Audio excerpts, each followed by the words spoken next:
É uma situação bem complicada, né? E para falar mais sobre esse assunto, eu vou chamar a jornalista Laura Marques. Boa noite, Laura. A Tailândia, né, é um país que pune o tráfico de drogas com pena de morte. E aí o áudio enviado pela jovem à família mostra o desespero de ser julgada no país. Será, Laura, que a embaixada vai conseguir ajudar?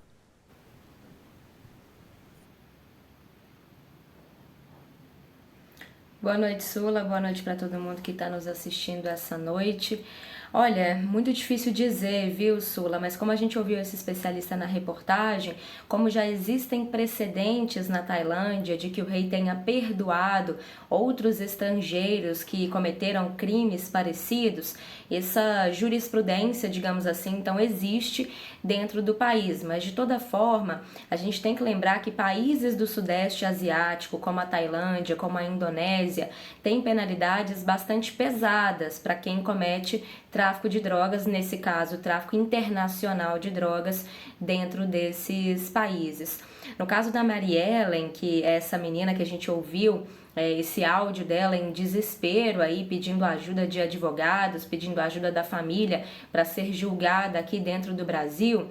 Esse caso em específico, né, acaba de acontecer, a gente ainda não sabe qual que vai ser o destino dessas pessoas, né, eles estão detidos lá na Tailândia, mas o Itamaraty já está acompanhando esse caso, já há então profissionais brasileiros, do governo brasileiro, analisando esse caso, mas mesmo assim o Itamaraty não dá nenhuma resposta específica sobre a situação, diz apenas que está acompanhando. Eu estou aqui com essa nota que foi enviada pelo Ministério das Relações Exteriores. O Itamaraty diz o seguinte: que por meio da Embaixada de Bangkok está acompanhando a situação, presta toda a assistência cabível para os brasileiros, em conformidade com os tratados internacionais que estão vigentes e também com a legislação local do país, da Tailândia.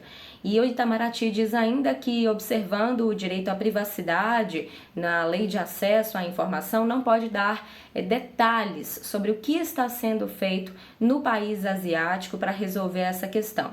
Aí o Ministério das Relações Exteriores finaliza a nota dizendo que não vai poder fornecer dados específicos sobre casos individuais de assistência aos cidadãos brasileiros. E aí, Sula, a gente lembra então que casos parecidos que aconteceram recentemente, na história recente, acabaram sim em pena de morte, mas em outro país, na Indonésia. Como a gente ouviu aí na reportagem, teve o caso do Rodrigo Goulart, que foi preso transportando drogas em pranchas de surf.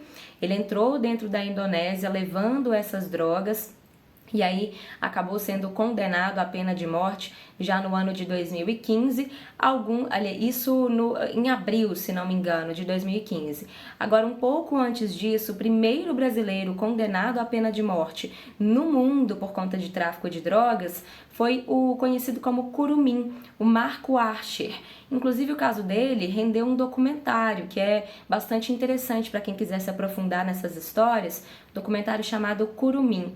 Na época, Sula, houve uma grande comoção no país, uma comoção internacional. O governo brasileiro tentou intervir nesses dois casos que eu citei na Indonésia. A então presidente Dilma Rousseff fez contato com o presidente da Indonésia na época por várias vezes, mas os pedidos de clemência não foram atendidos.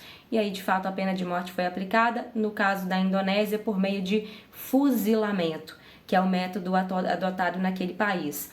A Anistia Internacional, na época, se manifestou dizendo que aqueles fuzilamentos, essas penas de morte, foram consideradas um retrocesso na aplicação dos direitos humanos no país, na Indonésia. Então, de fato, foi algo que gerou muita comoção internacional, mas os países do Sudeste Asiático mantêm legislações muito duras com relação ao tráfico de drogas. Sula. É complicado, né, Laura? Muito obrigada, Laura, pelas informações. Daqui a pouco a gente volta a conversar.